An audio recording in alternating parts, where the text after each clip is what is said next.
Good evening. So today's day 26 of 28 vegans. Today's day 25. I am a mess with this right now. So I've got so much going on.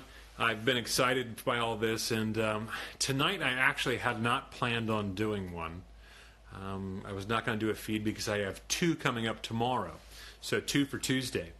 But happenstance struck, and I was in conversation with someone who's going to be my guest tonight.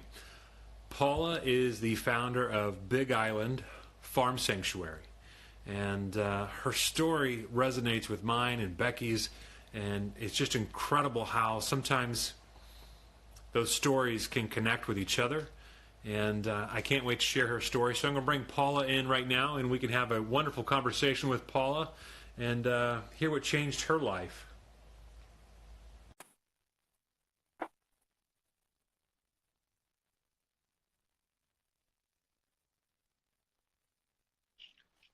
Hey, there we go. How you doing?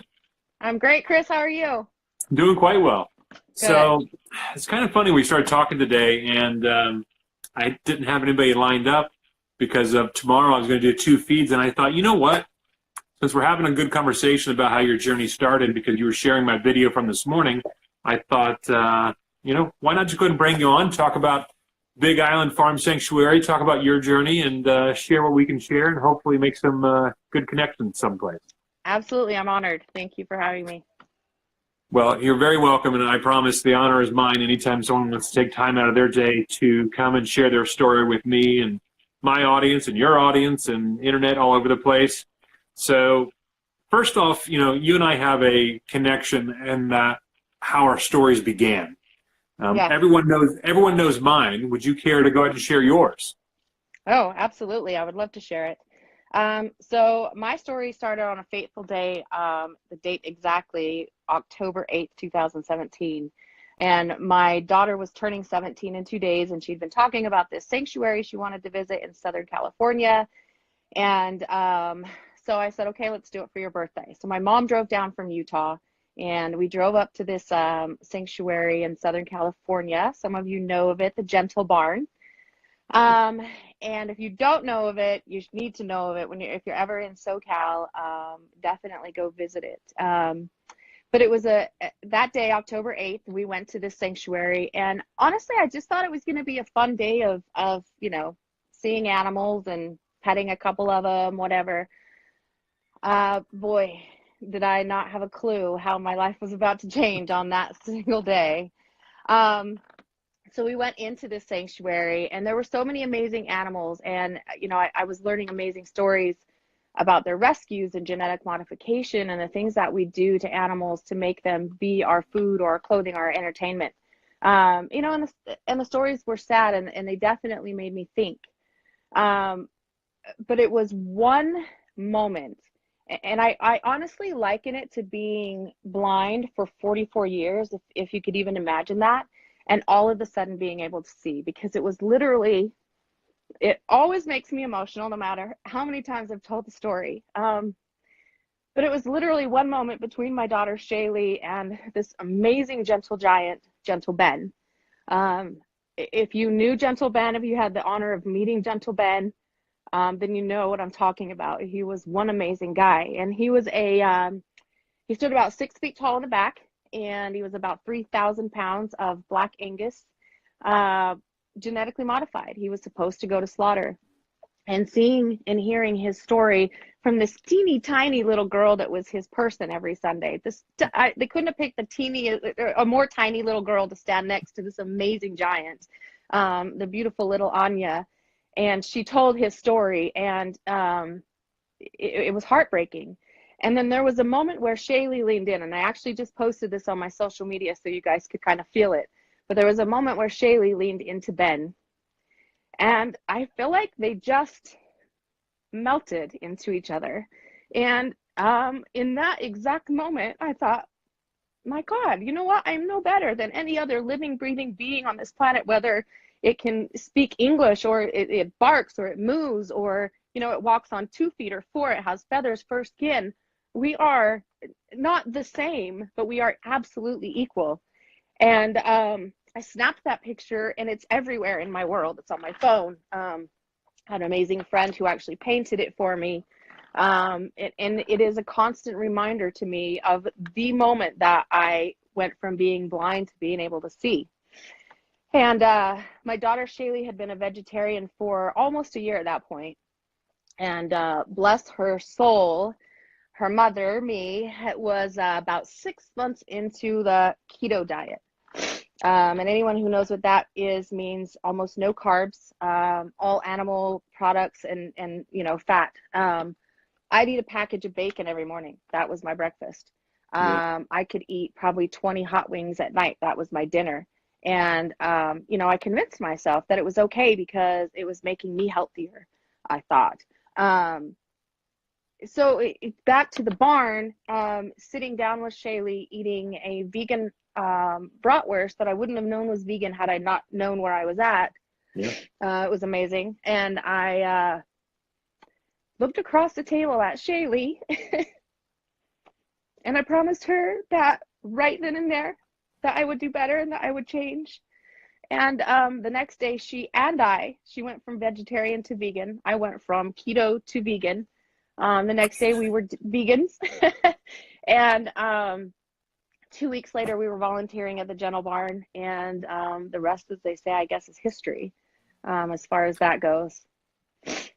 That is fantastic. Thank you. There are lots of I think anyone else watching got tears in their eyes. That is an incredible story about your connection and also your dedication to your daughter, your dedication to the animals, because you didn't take time. I took time. I took almost a year. We went vegetarian for a year and a half, and then we kind of phased other things out. And finally we were like, all right, let's do this. Mm-hmm. You were like, I'm in, let's go. And that's fantastic, Paula. That is a wonderful story. I really appreciate you sharing that. I know it's emotional, which to me is powerful because it shows how important it is to you and obviously how important it is to your daughter. Absolutely. And, we lost Ben a few months later. May 17th, I believe, of 2018 was when we lost Ben. And that was a really hard day. Shaylee and I were actually there when Ben left. And I know I promised Ben on that day that I would continue to share my story of how I got to where I was, and that because he was such a big part of that I would always share his story as well. So you will always see me say, because of a girl and a cow, I wouldn't have gone to the Gentle Barn without my daughter Shaylee. I would not have, I believe, changed and looked at the way I see things now without Shaylee and Ben. And so literally everything that I do to this day, when I'm sharing veganism, when I'm sharing my animals, when I'm rescuing my animals, is because of a girl and a cow. And I'm just blessed to have had them in my life. Ben wasn't long enough, but I'm blessed to have had both of them in my life. I have that same connection and that same story because of a girl and a cow. With my girl, it's my wife. Becky had been following Dudley online at the Gentle Barn in Knoxville. Yes. And Becky had already made her decision, and she called me at work one day and said, I'm done eating meat. I love you. Click. And, we laugh about it now, but she was scared to tell me she was done eating meat because she'd made that connection already without even going there. She'll be the first to tell you that she felt like a hypocrite because she cared what happened to Dudley, what he was doing, what funny things he was doing, but yet she was putting chicken and cow and pig on our plate for dinner. Mm-hmm. And so finally she had enough of that. I was not smart enough to jump on the train then, but my moment is when we went to the Gentle Barn for the first time for our wedding anniversary, and I met Dudley. When I met him and put my hands on him and I felt his presence, his being, his soul, I'm right there with you. I knew that I could no longer participate in harming them. So I have a picture that I absolutely love that Andrea had taken. I had no idea that anyone else was even around, and it was just me and Dudley. His big melon was hanging out of his stall. My forehead's on his forehead, and I was promising him that I would do everything I can to share my story and to make sure everyone knows why I went vegan. And I cried, and I turned around, and then Andrea had caught that moment. It was wonderful. So Becky and we had just missed Gentle Ben by, you said the 17th? Mm-hmm. I believe it was May couldn't have 6th. been a week and a half. I think we were out there May 26th. Yeah. So it's I was really disappointed missing him. But at least he was no longer suffering in his body that was failing him because of what man has done to these animals. I tell people about, Gentle Ben, 3,000-pound Black Angus steer. And I tell them about Star, who's over 7 foot tall. And people are like, oh, they don't get that big. No, they don't get that big because they don't live that long. Right. And they shouldn't get that big. But we've, when I say we, I mean man has decided that it's okay to do these things to these animals, and it's not. It's absolutely heartbreaking. Yeah. Star was another huge one in my life. My daughter and I actually lived at the Healing Center for a little bit, the Gentle Barnes Extra property, and Star was there, and a whole bunch of them were there, and we got to know every one of them. I think there's like 30 cows up there, steers and cows up there, and Star then came down to the Gentle Barn, down to the main property, and I know he touched a lot of lives right before he went too. But it's sad. It's sad to know these beings like Ben and Star and know that, first of all, that they weren't even supposed to be here. They were supposed to have been slaughtered. But they made it past that for whatever reason. They were saved. And, I praise the Gentle Barn and all the work that they do. And they did all they could to give Ben and Star and all of those animals quality lives and manage their pain. But it's just heartbreaking to look at them be so big, and it hurts to take a step because you're not supposed to weigh 3,000 pounds, as a steer. You're not supposed to stand 7 feet. Star was actually taller than Ben, 7 feet tall. We did that to them, we as human beings. And I say we because I was a part of it. When you talk to Nikki over at Love Always, I loved how she talked about, if you weren't born a vegan, you have blood on your hands. For you and I, it's dry blood, but we were still a part of that. I grew up loving to fish. Some people don't know this about me, but I was the daughter of a jockey, a horse jockey. My dad was a jockey. My grandfather raced the horses, and he bred his horses. And I always thought it was a wonderful, great thing. And it wasn't until I went to the Gentle Barn and learned about the things that happen to horses in horse racing and the things that, we have to do to keep them ready to race and whatever. I don't think that my dad and my father were bad people. I know that they took care of their horses in a way that they thought was right. And, I don't agree with what they did anymore, but of course it's nothing against the person. You hopefully you listen to people's stories and you hear the statistics and things, and you make changes. And when you know better, you do better, and that's really all people need to do. I'll tell you something funny because sorry, but I thought of this with you and Andrea, and you were saying, for you it took a little bit of time.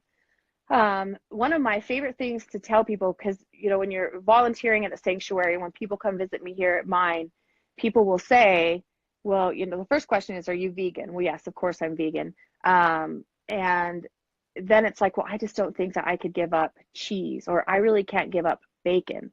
So my thing is, for anyone, is you don't have to give up everything right now. Not all of us can just give it up. What animal touched you today? What animal was that? Was it a cow? Was it a pig? Was it a chicken? Whatever animal touched you the most today while you were here, that's the one I want you to stop eating. Just stop eating that one. And then if you want to keep going, then you say, okay, what's the next one that I want to give up? I think it's a huge mistake for people to think that it's an all or nothing. You have to go vegan. And if you can't do it like that, then don't bother doing it because, you're not good enough. I think that's sad that some vegans actually put that on non-vegans and make them feel that way. They do, and I think that turns people off. And I'm the first to admit that that's something that would turn me off. I think it's important to encourage people to try new things, try to look at things differently. Absolutely. And if you have to transition into it, like think about it. Like there are people like yourself who were strong enough to say, you know what, nope, I'm in. I'm doing this 100%. But that is difficult when society, my wife's laughing at me because I have this thing I've been doing. I'll say but I never get to B. So I'll just keep going. So I'll keep you accountable for B. all right. So A, society. B, your family. C, tradition. Look, I got all the way to C. So, we've been ingrained with these ideas that this is how things are supposed to happen. And when you find out, A, it's not, and B, it's not good for you, it's hard to change those habits. So, there are things that my buddy who's on, Nate, he called them transitional meats. Transitional meats like Beyond Meat, Beyond Sausages, that kind of stuff. That is a great way to help people get off of the animal kick, so to speak. And then once you realize how much better, thanks, babe. Once you realize how much better you start feeling by eating even those products, then you start looking at, whole food, plant-based diet, how much better that is for you. Or if you're even like my boy Nate, you go all the way and go raw vegan. So I think it is important that we don't shove people away. We need to encourage them to try things. There are some vegans who are not a fan of Meatless Monday. My goal as a vegan and as a man is to reach as many people as I can and bring them to this movement, bring them to this idea of we shouldn't be eating animals. We shouldn't be doing that to ourselves. We shouldn't be doing it to them, and we shouldn't be doing it to the planet. But if it takes me encouraging someone to try Meatless Mondays, that's what I'm going to do. Absolutely. I'm going to try to encourage anyone to start trying new things. We've all done it. We've all bought a product that's like vegan, and we're like, oh, I can't wait to try this. And you're like, that sucks. So you can't let one thing throw you off, and then all of a sudden, you're going back to your old ways. Yeah, and that's what I tell people too. It's like, if you have your preference between Burger King, McDonald's, and Wendy's, everyone has the one that they think is better. And people have the one that they think is disgusting. And it's the same thing with anything you're going to bring home. I mean, all of us have brought home some processed food that we thought was going to be good, and then it ended up not being good. So if something isn't good, a vegan product that you try isn't good, it's not necessarily because it's vegan. It's because you just didn't like that product. I know I had a particular brand that I was not a fan of for probably a good year. And now I don't know if my taste buds have changed or if they've changed or what. I'm gonna put a little bit of on my taste buds have changed. But a lot of people need those products to make the switch. I will tell you 100%, I went from being keto, where I had 20 carbs a day and all my protein came from animals and my fat came from animal fat, to full-blown junk food. I don't care how many carbs I eat, vegan, because at least I'm vegan. You know what I mean? So you do it how you have to. I couldn't have given up the burgers and the French fries and the fish sticks and the chicken strips and that kind of stuff, and been happy, just going raw vegan. Boy, if you can, kudos. Right. I've looked into raw vegan a few times, and I've told myself that I think that I could probably commit to raw vegan till 4 p.m. maybe 3 days a week. You had to start slow. You start somewhere. If you check out my YouTube channel, the last 2 days I had 2 incredible raw vegans. Yes. So definitely, I feel like I don't foresee myself going raw vegan, but definitely focused on the whole food plant-based diet. But I've been, for dinner the other night, I had a big bowl of raspberries, blackberries, strawberries, and a banana, and it was wonderful. I felt great, and who knows? Maybe that's the next step for me, but we'll see. It might be. I think you change what you like. I know I've never been a big fruit and vegetable person. In fact, I remember in one of my bios, one of my Instagram weight loss bios I had years ago, said something about chocolate lover, veggie hater. Like, I really do not love vegetables. And but since going vegan and then moving here to Hawaii, especially, I don't know if it's just because it's Hawaii and it's beautiful all the time. It could also be the fact that I don't have a freezer, but we don't buy any of those processed foods anymore. We will on rare occasion when we're going to cook it that night, but my fridge is full of fruits and veggies. And that was just a transition that I made. I didn't force myself to make it. My body and my mind just started saying, hey, this is what sounds really good. And I listened to it. So that's my mama. You've talked about your sanctuary. For Yes, those who don't know, who aren't familiar with your story, yes, so you now are the founder of the Big Island Farm Sanctuary on the Big Island of Hawaii, I and am. Yes, that is fantastic because thank you. you and I talked about it, that you didn't know that there were other smaller sanctuaries, but that aren't open to the public. So Yeah, I really appreciate you starting a sanctuary, because that in itself is a chore that my wife and I would love to undertake. But yes, B, I love the fact that you recognize that it took you to meet Gentle Ben to make that connection, to see your daughter with him, and you want other people to be able to experience that. absolutely, absolutely. Being a part of the Gentle Barn for as long as I was, I had the privilege of being the volunteer coordinator, and I got to know so many amazing people there that I still consider my family to this day. They will always be my barn Yep. family. And at the end of every day, every Sunday when visitors would come, they would share their day. And the absolute favorite part of our wrap-up meetings for me was hearing them tell the group who had changed because of their particular animal that day. You're not going to change everybody. You're just not. And some people are going to change from that connection. Some people are going to change from the documentaries and the education. But I know how I changed, and I know how so many people changed from visiting the barn. And that's why it's important to me to get us set up. And we have visitors now, but not on a real regular basis. We do little private groups. But it's important to me to grow this sanctuary as big as I can grow it, so that I can save as many animals as possible, obviously, but also so that I have this amazing place that people want to come to when they come to the Big Island, where they can hopefully connect with an animal, where they can ask us questions about veganism and, the dairy industry, the egg industry, the wool industry, the meat industry, without feeling judged. Yeah. Just a place where, people can just soak it all in, I guess. So my wife said we need to go visit. So apparently that's going to be on our list of. I have a guest house. You guys are welcome to come stay for free.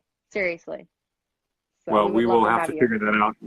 We have 7 kids. 6 of them are still at home. So So we need to I put don't up know a few tents. I would have to close my 401k to fly all of us out to Hawaii. So this will definitely be a Becky and I solo trip, which will be a Okay. lot more fun. So Deal. I'll make sure Josh is around too, and we'll have a good time. So there's some great excellent. restaurants out here. Yeah. So we would have a good time. Paula, I really appreciate you coming on tonight, sharing your story and your passion. You apologize for getting emotional. Don't ever apologize for getting emotional, because that lets people see how raw, how real, how authentic this is for us, for you, for your journey. And I think people really connect to that authentic part of that. I think more people just, like you said, some people, they need that documentary, they need that professional, that celebrity. To me, I connect more personally on a level with someone that I know, someone I've met, a friend of a friend who's sharing this story a lot easier than I would someone else. So don't ever apologize to that. There's no reason for you ever to. Hey, my boy Natty, Nate is saying he's weeping over here with us too. So don't ever apologize for that, and please continue to share that story, as I know you will. Absolutely. And Yes. I love that it's still so fresh and ingrained that it's still emotional, and I hope it always is. And when I talk about Dudley and how, if it wasn't for Dudley, we wouldn't have rescued Captain, and and none of this would have happened without my wife, hitting me over the head and telling me, "Hey, let's go." So we really appreciate what you're doing, and it's. I think we need to encourage anyone who is starting a sanctuary. We need to encourage them and support them in any way that we can. Yes. It's it's here we go. A, it's difficult. B, it's very hard to do. It's so important that way more people can connect with these animals and make that connection as you did. And I love your approach of telling people, hey, what animal did you connect with today, and have them stop eating that pig. I think it's a great way to start, and I Yeah, think more because I places mean, should encourage. we grew up eating that way. It's just such a huge change, and the thing is, if you do it, for a weight loss or whatever, people are going to stick to it for a minute and then they're going to quit. But if you can connect it to something that's living, breathing, and feeling, that to me is where it's really going to make the change. People will ask me, do you miss this or do you miss that? I don't miss any product that had an animal in it. I Yep. simply don't. There's not a single food that I haven't been able to recreate vegan. And I can honestly tell you that I think that I am a happier, calmer person. And I believe that a part of that is because there is no fear, terrified adrenaline. That animal right before it is slaughtered is terrifying beyond we can even explain. And then they're slaughtered. All of that adrenaline ran through their blood. I can't help but think that that didn't end up in my system somehow, because I just No, feel different. I have never heard anyone say that, like that connection. Hmm. And, it's been well documented as far as the adrenaline that rushes through their bodies and the fear they go through right at the end. But wow, I have never really thought about that. And you may be exactly right. I try to be kind and gentle. I don't always land on that, but We're all human. I definitely try. And my wife just said, "You are what you eat," and that is absolutely right. Yeah. I would love to see if there's any data or any studies on that, because that's Yeah, big. and I'll tell you what else. Since going vegan, I've lost 20 pounds. Like I said, I went junk food vegan. So at first I gained weight. That's okay. It wasn't about anything other than just not eating animals for me at that point. But now that I've moved out here to Hawaii and kind of gotten a schedule going, and I've got everybody here, I've lost about 20 pounds. But I'll tell you what I've lost that I think is way more important than any weight.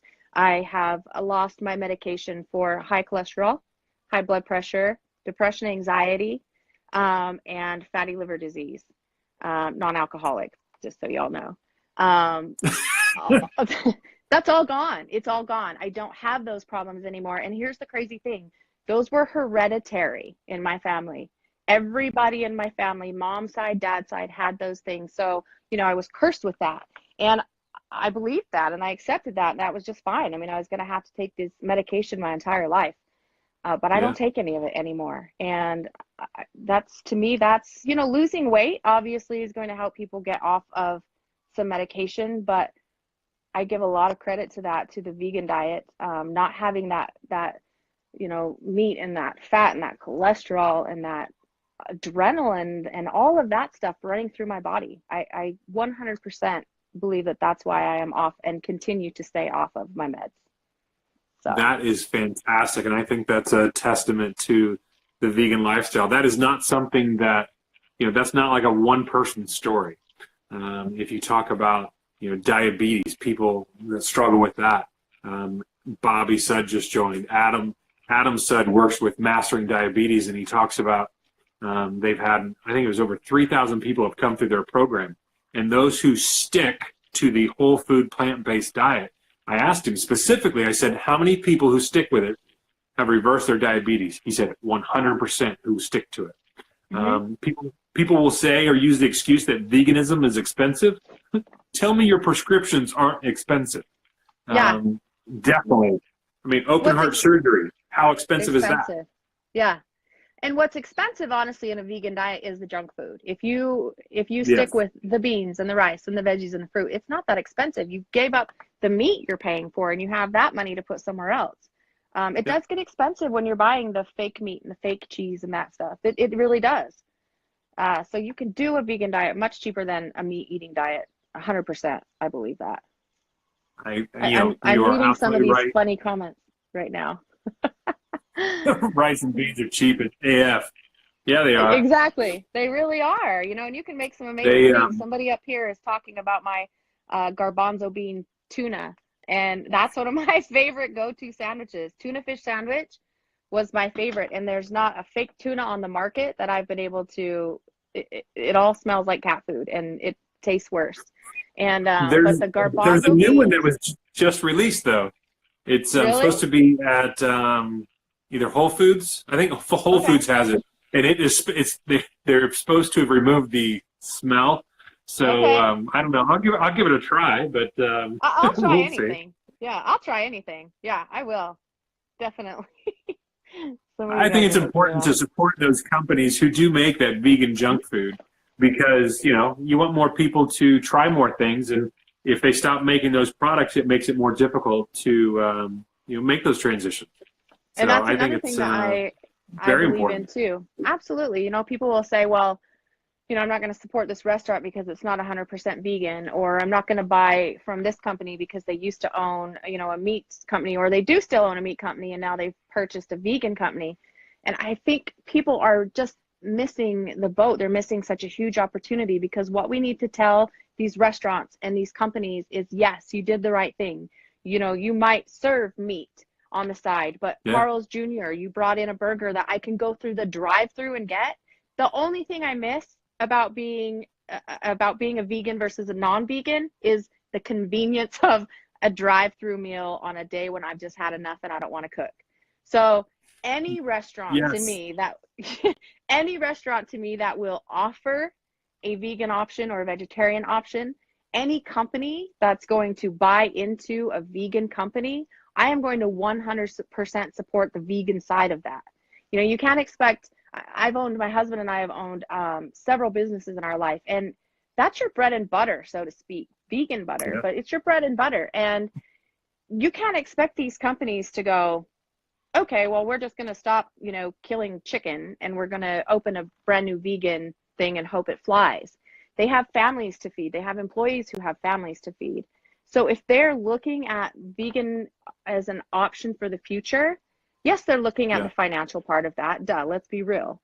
But they're also looking at the I think the kindness aspect of it. They're seeing that this is where we're going, and that if they don't get on the bandwagon, then they're going to be out of business. So I will always support, and I will always tell people to support a restaurant that isn't 100% vegan, but it has an option, or they're willing to do something for you. You have to create the need for these companies to jump on the wagon with us. There's so much proof behind that. It shows Tyson is working on their own plant-based protein.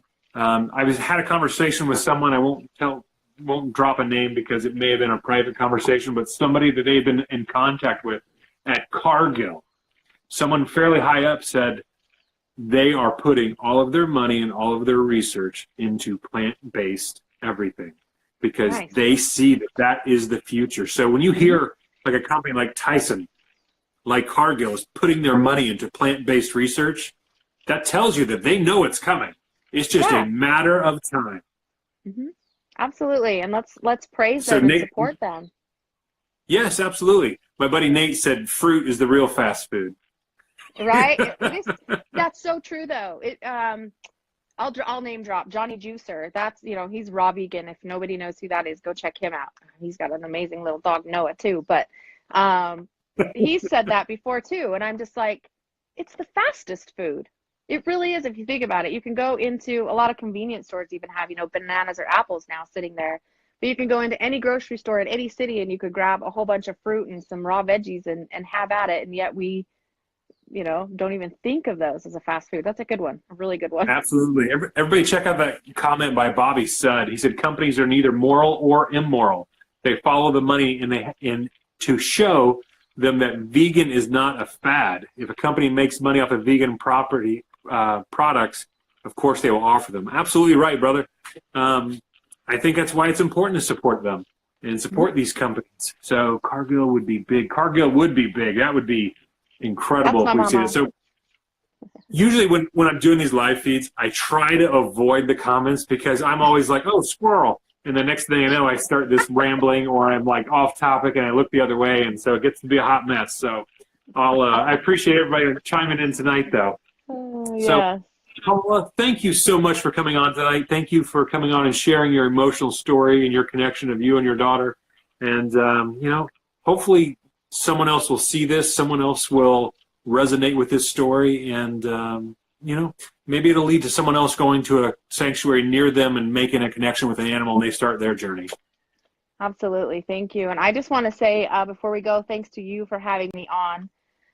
Thanks to Shaylee and Ben, of course, for putting me where I'm at right now. And my barn family, who I will forever love you all so very much. You are also a huge part of what I do here every day. You're always in my heart. And, we're tiny little sanctuary. We're literally on 1 acre. We thought that we were going to take years to grow. And we showed up here and we rescued our first pig the day we landed on the island. And we picked up our baby goats, I think a month later. And then amazingly, we got wind of the Big Island Dairy closing up here 3 weeks after that. And only because of my amazing followers and family and friends were we able to bring 4 of those dairy babies here. 1 mama and a baby, and then 2 weaned ones. And so I know every single day that I couldn't do this by myself, and that we have what we have already, and we'll continue to grow and be bigger and better because of all of those who love and support me. And so I just want to say thank you to all of you. And I can't forget my husband, Josh. That poor man has been through so many of my crazy ideas, and it doesn't matter how crazy it is, he's on board 100%. He is the most amazing human being. So thank you, Josh, for always loving and supporting me too. That's the important shout out to make sure you don't skip. So I know exactly how that feels. So I will get this posted up on my YouTube channel here in a little bit, and I'll get it shared out. So if anyone came in late and wants to catch the whole thing, I'll have it up there in its entirety. And, hopefully along the way, someone will connect or share this and start their own journey. Absolutely. And I am just like Chris, we are judgment-free vegan. So if you ever have a question or you want to reach out, you want to start your journey or whatever, no question is stupid. We were where you were at, and it took me 44 years to figure this out. So I am going to be the least non-judgmental, vegan that there is. So please don't hesitate to reach out if you ever, want help or have questions. Every step toward less meat and less dairy and less of that kind of stuff is a step in the right direction. And I praise anyone even taking the tiniest of steps. Absolutely. I think it's important to encourage people to take those steps and start their journey. So absolutely. Thank you again, Paula. You guys have a good evening, and thank you. Make sure we all stay in touch, and I'll let you know when Becky and I book a flight. Yeah, seriously. I look forward to it. Mahalo. Sounds good. Mahalo.